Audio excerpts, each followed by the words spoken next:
Yes जी sir. जी। देखो, अभी तक हमने ये समझा था कि आरूढ़ लगना बनेगा कैसे, लिख के, और उसको स्टडी करते हुए, क्योंकि आरूढ़ लगना को स्टडी करना, उसको अच्छी तरह एनालाइज करना अपने आप में एक इजी जॉब नहीं है। कारण है कि देर आर मैनी रीजंस जिसके कारण किसी भी व्यक्ति का परसेप्शन बदलता है। बहुत से कारण है। अब वो सब कारणों को यदि हम बारीकी से नहीं समझेंगे तो किसी व्यक्ति की इमेज को हम एक अच्छे ढंग से समझ नहीं पाएंगे। अब जी जैसे कि आज के लेक्चर की शुरुआत में मिश्रा जी चर्चा चंद्रमा को लेकर के गए थे, चंद्रमा लगन। तो आरूढ़ के संदर्भ के अंदर चंद्रमा की भूमिका बहुत बड़ी है। वो चंद्रमा की भूमिका इसलिए है कि आरूढ़ लग्न का कारका प्लेनेट ही चंद्रमा है। रिफ्लेक्शन है ना, रिफ्लेक्ट। जी जी। रिफ्लेक्शन है। तो चंद्रमा आरूढ़ लग्न का कारका है। तो आरूढ़ लग्न से चंद्रमा की प्लेसमेंट किसी भी व्यक्ति के कुंडली के ऊपर एक विशेष प्रभाव छोड़ती है। चंद्रमा क्या है? ये गवर्न करता है सोमा।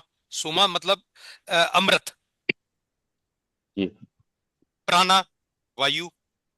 बगैर वायु के, बगैर प्राण के जीवित नहीं रह सकते। नरिशमेंट, सारा भोजन चंद्रमा से मिलता है।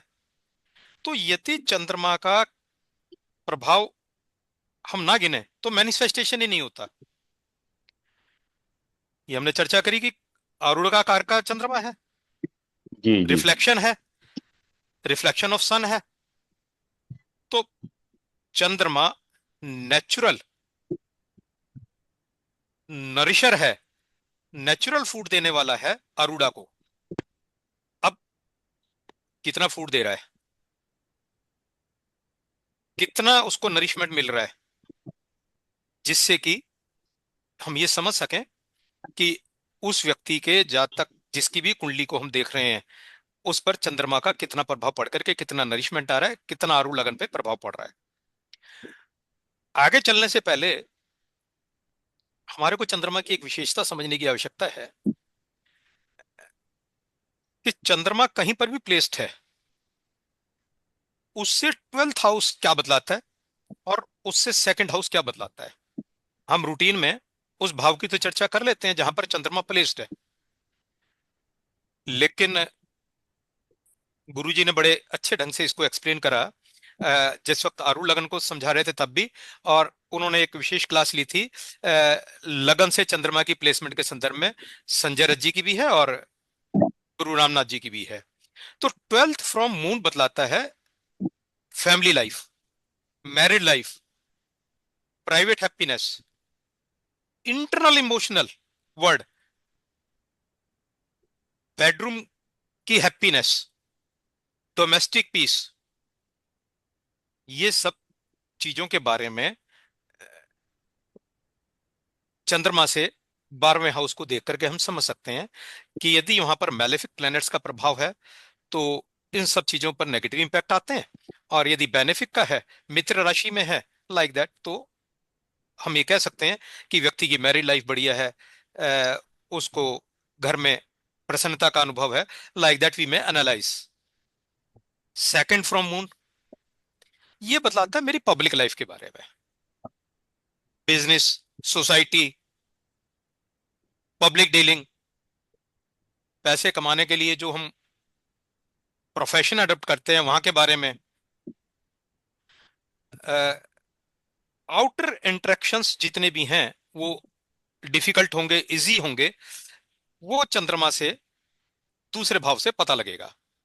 तो ये बेसिकली एक ऐसा प्रिंसिपल है जिसको आगे एनालाइज करते हुए हमने ध्यान में रखना है।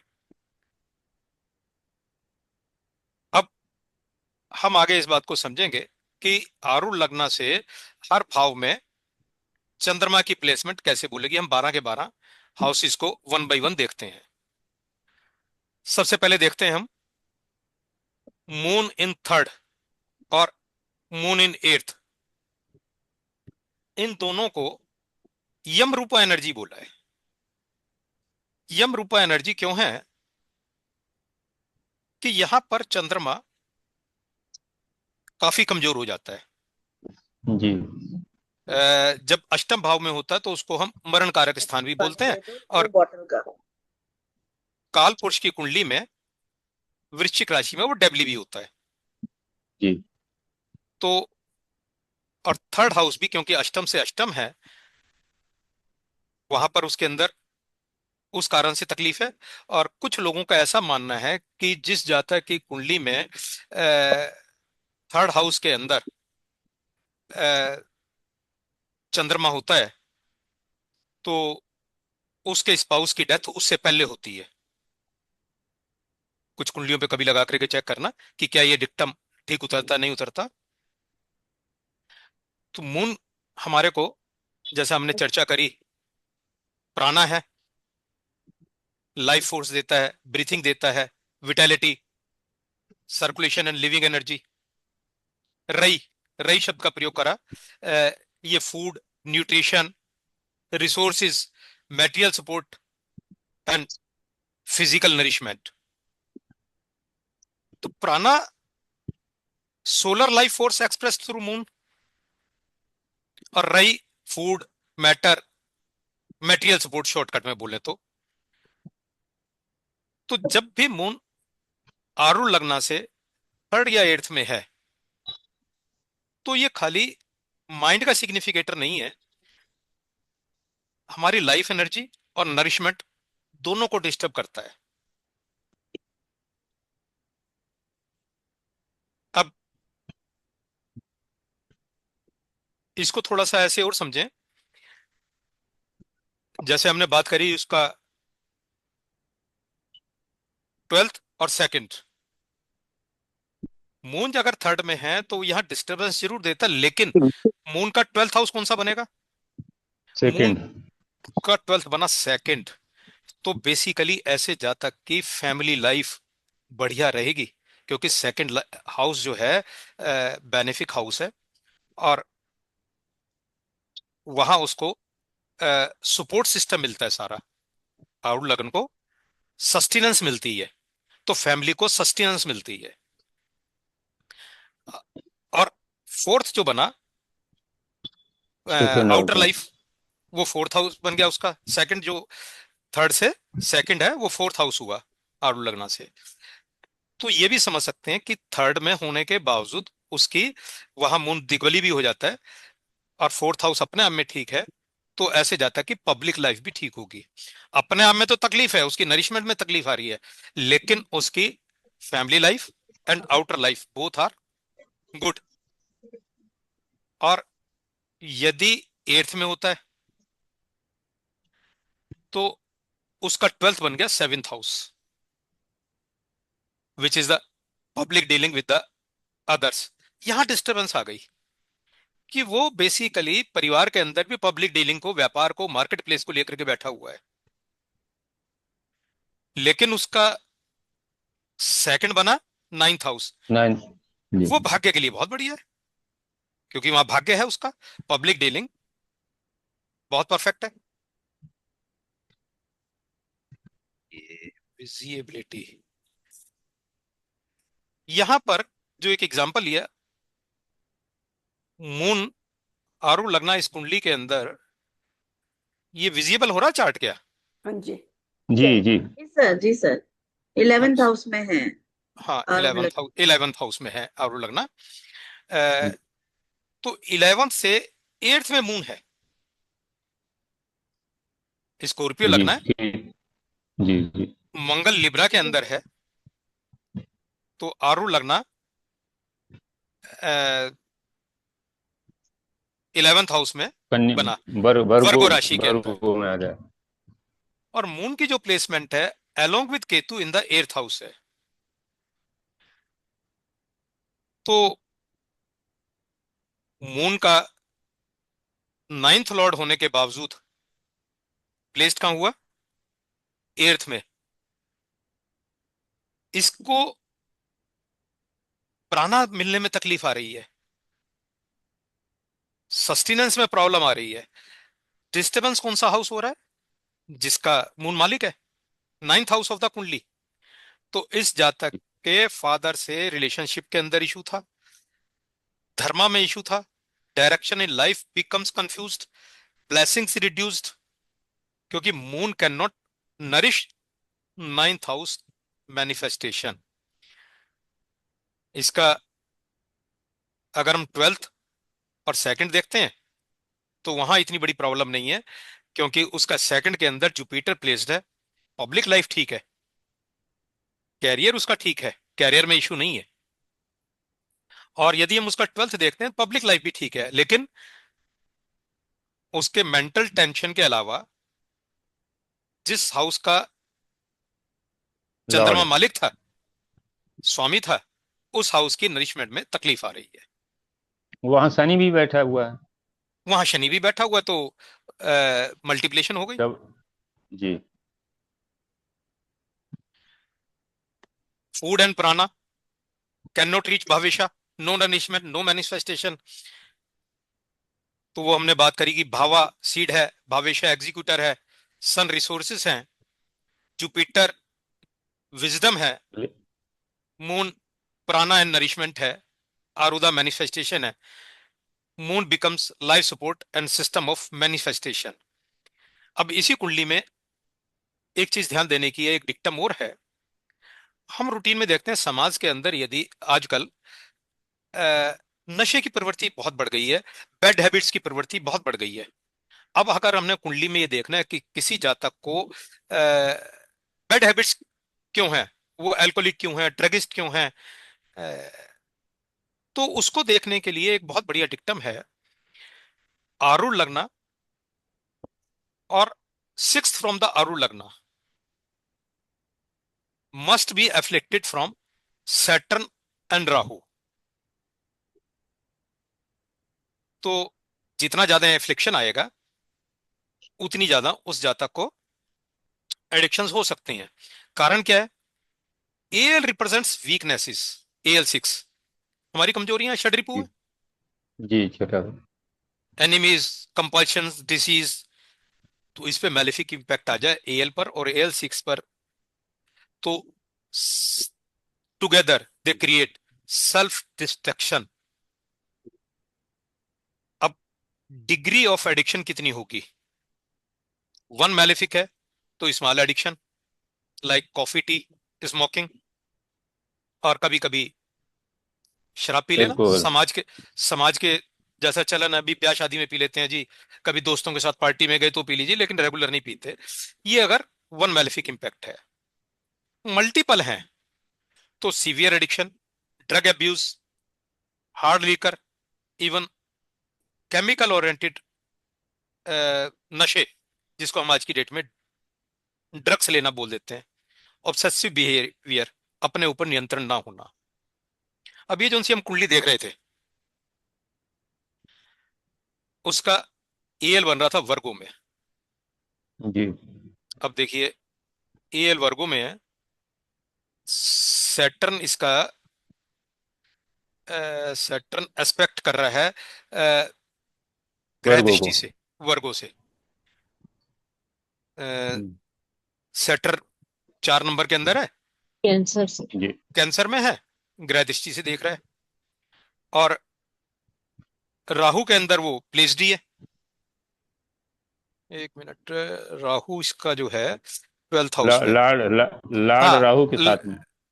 जो मरकरी लॉर्ड है, वो मंगल शनि, मंगल राहु एंड सन के साथ में कंजंक्ट हो रहा है। तो the sixth from AL also receives influence from Saturn, Mangal and Rahu through the ownership and aspect. तो देखते हैं दोनों चीजें, AL6 बना 12th राशि पाइसिस, वो भी अफ्लिक्टेड हो रहा है,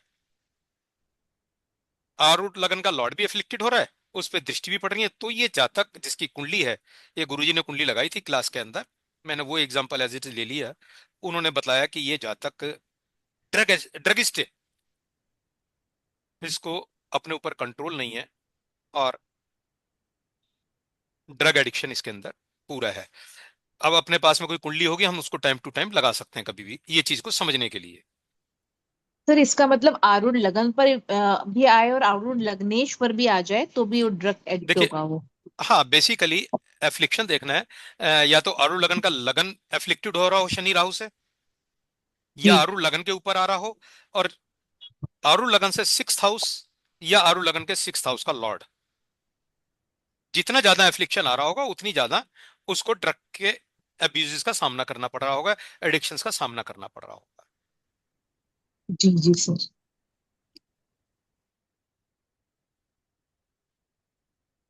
ये जो हमने पढ़ा थर्ड और एट्थ के अंदर, उसकी एक हल्की सी समरी। AL3 में पोजीशन है तो यमरूपा है, disturb flow of prana, struggle in communication और relation connection, AL theme. AL8 में है ब्लॉकेड ऑफ प्राणा एंड रई, disease, crisis, obstruction of the bhava. Moon ninth lord था तो हमने उसको स्टडी करा। मून विथ केतु था, डिटैचमेंट, आइसोलेशन, ये हमने स्टडी करा। एफ्लिक्शन को हमने स्टडी करा। अब हम आते हैं, एक बहुत मेजर प्लेसमेंट है, दैट इज मून की प्लेसमेंट लगन में, ये सेवेंथ हाउस में होगा। नॉर्मली इसको हम ये कह सकते हैं, it is one of the best placement. Moon is कारका ऑफ अरुड़ा, तो कारका of public, reflection, popularity, mass acceptance. तो जब भी चंद्रमा आरू लगना को ज्वाइन कर रहा है या आरू लगना से सेवेंथ में है, तो डायरेक्ट रोशनी मिल रही है अरोड़ा को, अरोड़ा को डायरेक्ट रोशनी मिल रही है। हम कह सकते हैं कि अरोड़ा प्रॉपरली नरिश्ड हो रहा है, इमेज प्रॉपरली उसकी बन रही है, उसको स्वीकृति हो रही है, उसका मान सम्मान प्रतिष्ठा समाज के अंदर पूरा हो रहा है। जब किसी की मान सम्मान प्रतिष्ठा बनी होती है तो एक साधारण सी बात है कि उसको धन संपदा की भी कमी नहीं रहती। लेकिन हमने ये पढ़ा कि उससे ट्वेल्थ और सेकंड को डिस्टर्ब। देखने की आवश्यकता है। अब यदि जो है आरूढ़ लगना लगन में है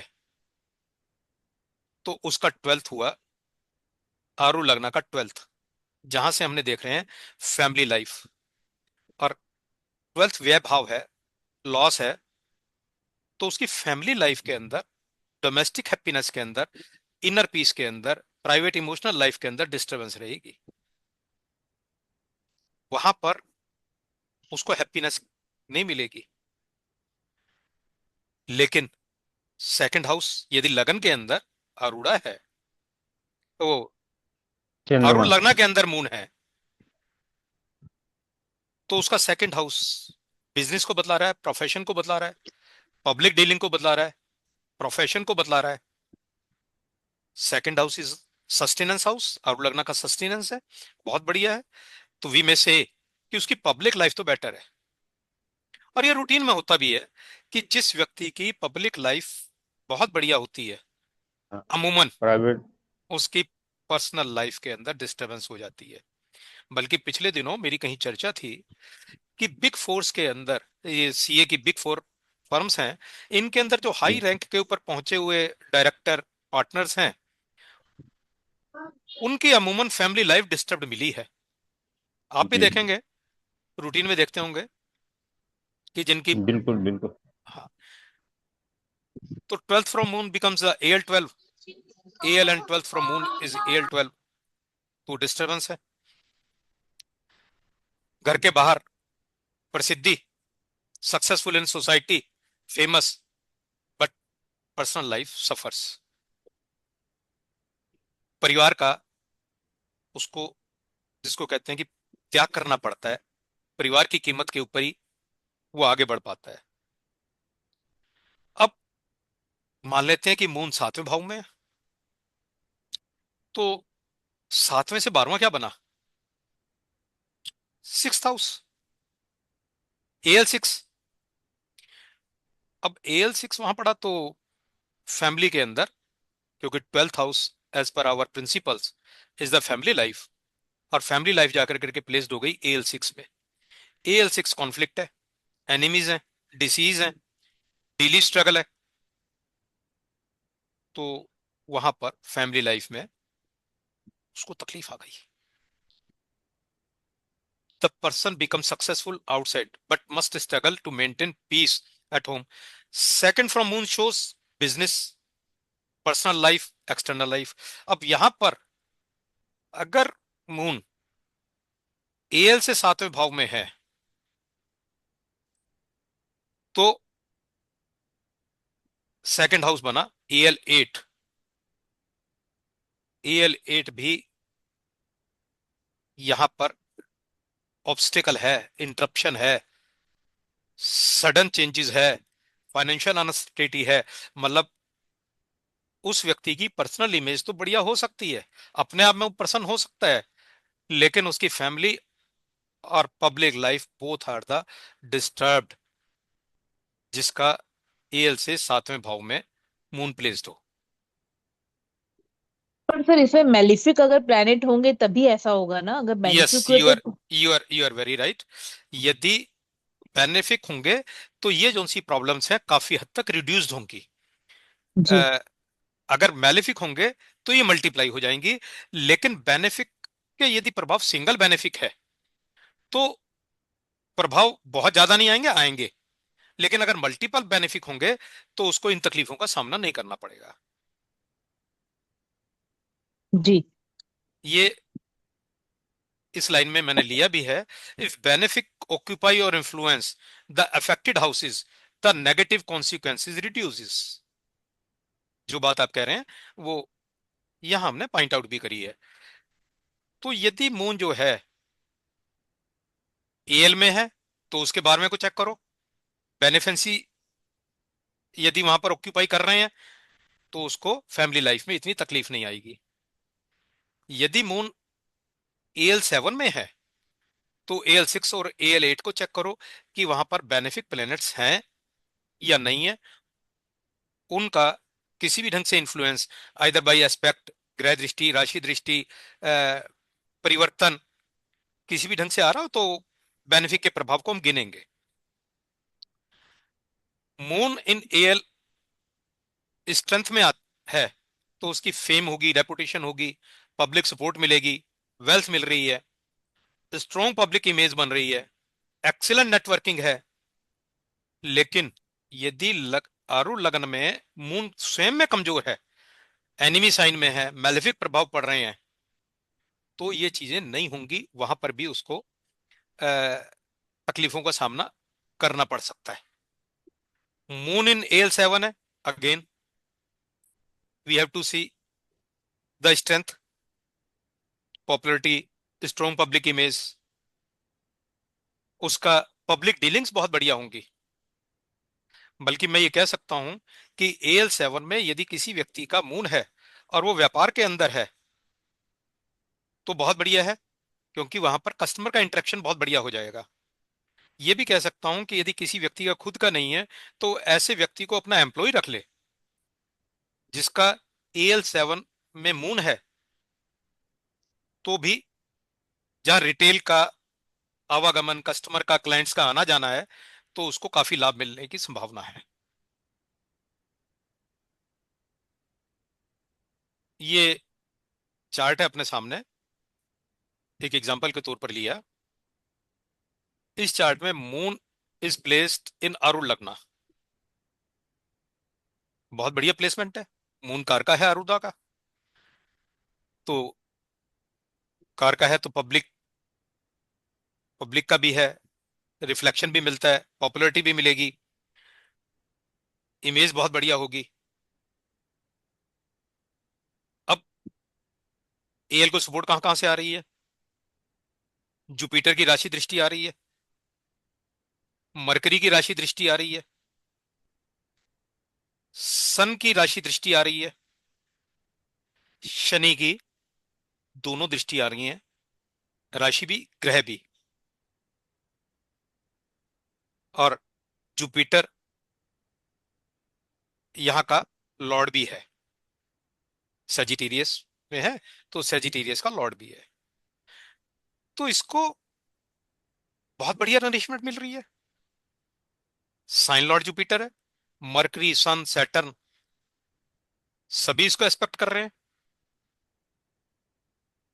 तो अल्टीमेट इसकी इमेज में किसी किस्म का कोई क्वेश्चन मार्क नहीं है। 12th from moon, family life, private happiness, marriage, domestic peace, इन चीजों के बारे में बताएगा। लेकिन AL12 में राहु प्लेस्ड है, मैलेफिक प्लेनेट प्लेस्ड है, तो इस जातक की फैमिली लाइफ कैसे डिस्टर्ब हो रही है, डोमेस्टिक लाइफ कैसे डिस्टर्ब हो रही है, इस जातक की गुरुजी ने बताया एट द एज ऑफ 44 भी अनमैरिड है। ये इसको इम्पैक्ट राहु के कारण इसका सामना करना पड़ा।